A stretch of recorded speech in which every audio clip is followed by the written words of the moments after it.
It's been a good and solid 14 days since the release of Barbenheimer or Oppenheimer.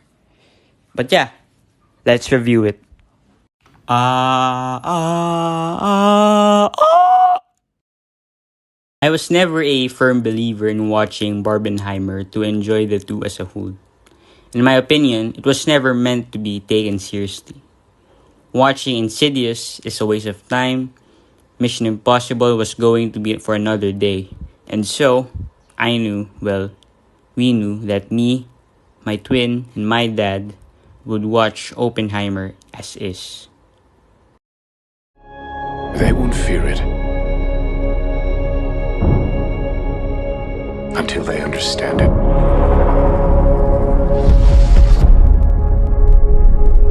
And they won't understand it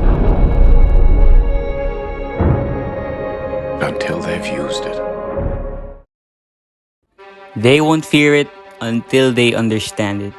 And they won't understand it until they used it. This quote best represents the growing fear instilled in each and every one of the people who took part in the making of the atomic bomb. Never have I ever watched an IMAX movie in a conscious age. Well, I've watched once, yet I was still very young. However, I have never watched a Christopher Nolan film in cinema. And that's when I realized that I may be watching one of the best films in all of 2023. Yeah. Perhaps a strong top 10, this film will stay in me for a very long time. For this review, we will talk about 4 things that make Oppenheimer excel and see why it is a groundbreaking film of 2023. I always was interested in Cillian Murphy. He had good looks, great acting, and a great personality in real life. The man is very well mannered in the films he starred in, better much so that now he has control as the titular character J. Robert Oppenheimer. Cillian definitely deserves an Oscar. It is a certainty that he will achieve accolades with the swan song of his career. He controls his voice so well that it makes his role a more enigmatic figure. The way he blinks, the way he erratically fidgets with his hands, the way he lights his cigarette makes his performance one of my favorites of all time. His subtle, egotistic nature gives off the slightest hint of dread, knowing that he will in fact destroy men and women alike. The performance of Robert Downey Jr. is also a contender for an Oscar as well, although a weaker one, as he portrays Louis Strauss with great emotion along with his particular acting style, the Iron Man one. Matt Damon as General Groves works well as the needed amount of piss me off and you're fired character in the film. He contrasts and supports Oppenheimer well enough to create a sense of connection between the two. Emily Blunt does well enough to portray Kitty Oppenheimer, but it's not a standout performance. She does what she needs to do and that's it. Florence Pugh as Oppenheimer's love interest at the beginning is at first very cliché. I never expected Oppenheimer to say one of his most important lines during their fornication. After that though, she regains a bit of footing in the movie, as she is used to fuel conflict between Oppenheimer and Kitty, husband and wife. All in all, I loved seeing actors I've known from different roles to be in the film.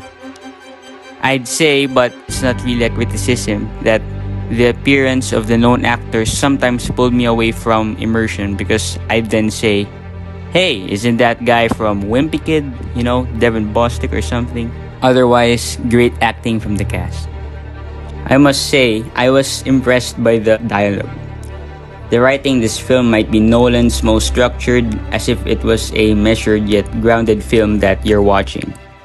The back and forth dynamic of words from different people, the seamless transition from the rise of Oppenheimer to his fall is all there.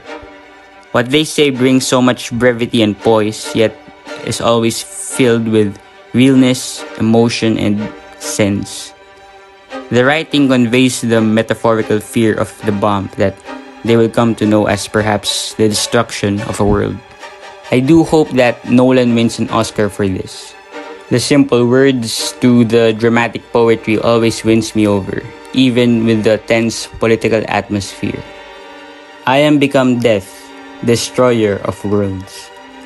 The emotions of exaltation, grief, dread, and nihilism come to mind when we hear this line.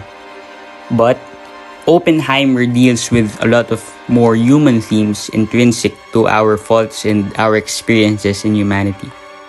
Oppenheimer is a phenomenal film when it comes to evoking the themes of the actions of men. Who are you really, and why do you, over anyone else, have the power to destroy us? I ask this question to myself. The horror of the atomic bomb is a heavy weight that one man bears along with his fellow men when the same bomb they built with pride descends upon the ground and wipes off the lives of people. Is it worth it? All the recognition and fame a multifaceted conundrum faces Robert Oppenheimer, who above all else should know the power he has helped create.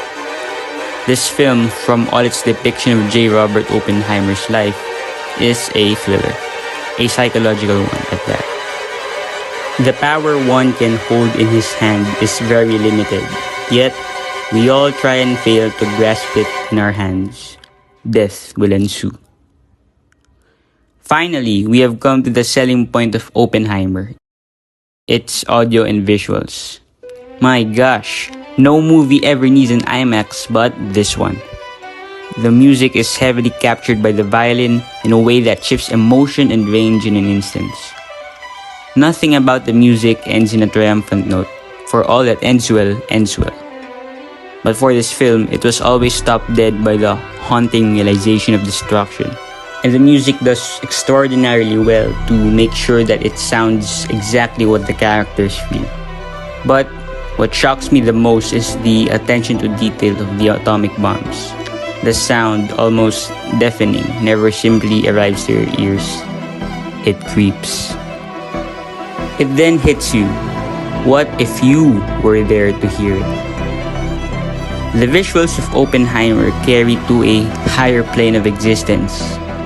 All of the bomb shots and the quantum realm shots are real. The magnitude of colors that race past my eyes astounds me. The cinematography isn't easy to beat either. It was always a personal perspective on Oppenheimer's life, as if memories were shown to us on the screen. There are inspirations for these shots, and Hoyte van Hoytema, hope that I pronounced that right, captures scales and intimacy very well for the film. I am simply blown away by Oppenheimer. I am sure that in time, other films will exceed it. But knowing Christopher Nolan, it will take a decade. Now see, people like me will find mistakes in Oppenheimer. I'm sure of that. And most of them will be because of its runtime. I guess the attention span of TikTok ruined it for them. Breathtaking visuals, impeccable writing, a perfect and phenomenal character study, and a layered thematic journey all bring this film a meter 48 out of 50 or a 9.6 out of 10, with the quality being 9 out of 10, rewatchability about 10 out of 10, enjoyment 10 out of 10, influence 10 out of 10, and the consistency for a 9 out of 10. And that's why I fumbled my first bad bitch.